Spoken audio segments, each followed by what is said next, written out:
बीड जिल्ह्यातील नेत्यांना चढलेली सत्तेची मस्ती आणि त्यातून पोसल्या गेलेल्या गुंडगिरीवर अंकुश लावण्याची नितांत गरज असून यासाठी एसपी स्तरावरचा वेगळा अधिकारी असण्याची गरज असल्याचं खासदार बजरंग सोनवणे यांनी म्हटलंय। खासदार बजरंग सोनवणे यांनी आज शिवराज दिवटे यांची रुग्णालयात जाऊन भेट घेतली। त्यानंतर ते माध्यमांशी बोलत होते। काही आमदार त्यांच्या विधानसभेत असलेले लोकप्रतिनिधी वेगवेगळ्या पक्षाचे सर्वजण बोलत आहेत, सर्व सामाजिक संघटना बोलत आहेत, सर्व जाती धर्माचे लोक या गोष्टीची निंदा करतात किंवा या गोष्टीचं कुणीही समर्थन करत नाही। पण या गुंड प्रवृत्ती ज्या वाढत चाललेल्या आहेत त्या गुंड प्रवृत्तीला चेक द्यायचं काम पोलीस यंत्रणेनं करायला पाहिजे।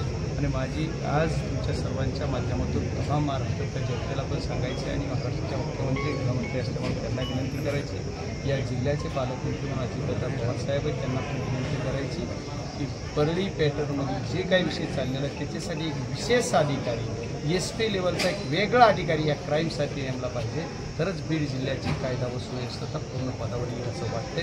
बीड जिल्ह्याची कायदा व सुव्यवस्था तर जोपर्यंत पूर्व पदावर येणार नाही, आता प्रत्येकजण आम्ही काही बोललं की त्याचा अर्थ असं म्हणतात की तुम्ही याच्यात बीडला बदनाम करू नका, हे मारायला लावतंय कोण, ही जवळ कुणाच्या, हे करतंय कोण, याला मागं लागते का? मी एवढं ठामपणाने सांगेन, परळीत ही जी प्रवृत्ती आहे ती 90-92 पासून मस्तावलेली सत्तेची मस्ती आलेली लोकांपासून ह्याचा उगम झालेला आहे। त्याच्यामुळे हे विशेष आहे, कारण 92च्या काळापासून परळी या सभोवताला सत्ताच दिसली, त्याच्यामुळे सत्तेच्या बाजूनं वलय असल्यामुळे सत्तेचा कुठंतरी आपल्याला राजआश्रय मिळतं या नावाखाली हे लोक यांची दादागिरी गुंडगिरी हे असा प्रकार करत आहेत। तर या प्रकाराला थांबवायचं असेल तर यांना कुठंतरी प्रत्येक वेळेस विषय तिथंच येतो, राग येतो, काय येतो हा विषय सगळा। आता पण ती घटना माझ्या तरुणावरती एवढा मोठा हल्ला झाला आहे, पण त्याचं काही शुल्लक कारण आहे, काही कारण आहे, आणि त्याला काय बोललं जाते, काय काय म्हणलं जाते, तर पुढे वाईट प्रतीचे प्रचार केलेले आहेत,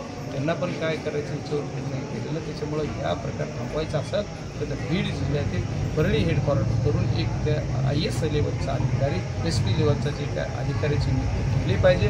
बीड जिल्ह्यातले जेवढे पोस्टिंग झालेले आहेत मलिद्याच्या जागेवर किंवा ज्यांच्या सोयीनुसार असे लोक बदला म्हणून मी गेली 6 महिने झालं प्रशासनाबद्दल, पण एकही बदलला जात नाही। SP साहेब म्हणतात ये 10 दिन रुको, 15 दिन रुको, अभी बोलते हैं कि अभी 1 महीने के अंदर, ये मई महीने के अंदर ट्रांसफर होने वाला है, हो जाएगा। तो अल्लाह जाने ऊपर वाला क्या। बाप्पा आपण बघितलं तर SP काम करतायत मात्र खालचे अधिकारी काम करत नाहीत का?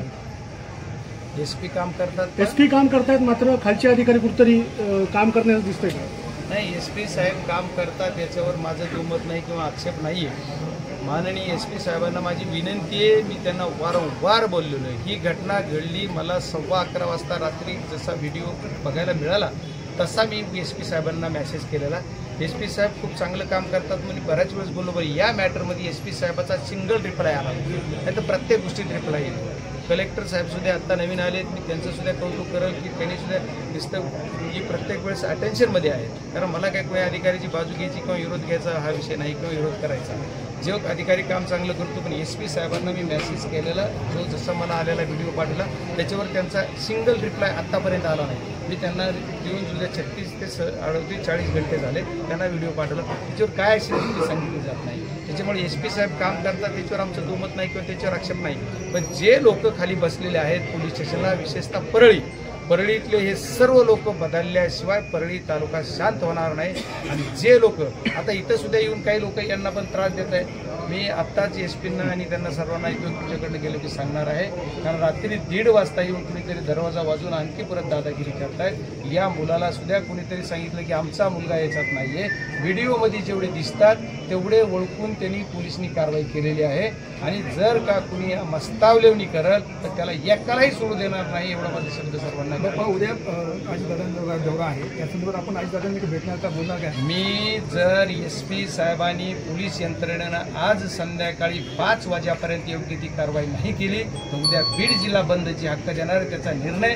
रात्री संध्याकाळी 8 वाजेपर्यंत डिक्लेअर करणार आहे. त्याच्यानंतर अधिकाराचं बघू. विशेष म्हणजे परळी मतदारसंघासाठी काही विशेष अधिकारी मागून मी तेच सांगितलं की परळी मतदारसंघासाठी नाही, परळी आणि सभोवतालचा भाग आता जेणेकरून अंबाजोगाईपर्यंत आमच्या लोन आलं, केजपर्यंत येऊन संतोषांना देशमुखांचा मर्डर केला. या सगळं जे लोन पुढे येते त्याला जर थांबवायचं असेल आणि बीड जिल्हा स्वच्छ करायचा असेल तर एक SP लेवलचा अधिकारी पेशल याच्यावर नियुक्त केला पाहिजे. त्याच्यासाठी मी माननीय अजितदादांना बोलणार आहे. अजितदादा उद्या येणार आहे, होणार आहे, भेटे का नाही हे मला सांगता यायचं नाही. आज ह्या पार्श्वभूमीवर काय काय होणार ते काळ वेळ पण SP आणि पोलीस यंत्रणेनं यांच्यावर पूर्ण कडक कारवाई केली पाहिजे. यांची मस्ती जी आलेली सत्तेची ती मस्ती सत्तेच्या जीवावर जी काही लोक करतायत या गोष्टी थांबल्या पाहिजेत. आणि या आता कुणीतरी त्याला काहीतरी वेगळं म्हणतं की कुठंतरी स्टंटबाजी करायची, स्टंटबाजी करणे, रील्स करणे, मारण्याचे रील्स करतात त्याचे स्टंट, त्याला वेगळं वळण द्यायचं मीडिया सुद्धा करू नये. कारण याच्यासाठी याला मारलेलं आहे की ज्या दिवशी लोकसभेची निवडणूक झाली तेव्हापासून कुठंतरी प्रत्येकाचा वाचपा ज्यांनी कुणी लोकसभेत मतदान विरोधात केलं, ज्यांनी कुणी विधानसभेला केलं आणि आता मग आमची दहशत किती आहे, आम्ही किती वाढतो. आता या मुलाला काय म्हणलं गेलं, तुझा संतोष देशमुख ते कशा संतोष देशमुखच करणार याचा करायचा. नसीब त्याचं चांगलं की तिथं काही गावातले किंवा कुणी दर्शनाला आलेले लोक त्या मंदिराच्या तिथं आले. तर ते काय असेल जी मी त्या लग्नाचा कार्यक्रम त्या मंदिरात तिथं आता मला तेवढं डिटेल माहीत नाही, पण त्यांनी जे मला सांगितलं की तिथं जे काही लोक आले त्यांनी बघितलं आणि त्यांनी बघून ज्यावेळेस लोकांचा मॉब आला त्यावेळेस ते पळून गेले. एक प्रवृत्ती एका मुलाला हा कुठंतरी एक याच्या सप्त्याचा कार्यक्रम होता जलालपूर म्हणून परळी जवळ गाव आहे तिथं गेलेला, तिथं त्याचा अर्थ यांचा काही संबंध नाही आहे. ज्या या गुंड प्रवृत्तीच्या या सर्व तरुणांनी ज्या मुलांनी मारले त्या मुलाचा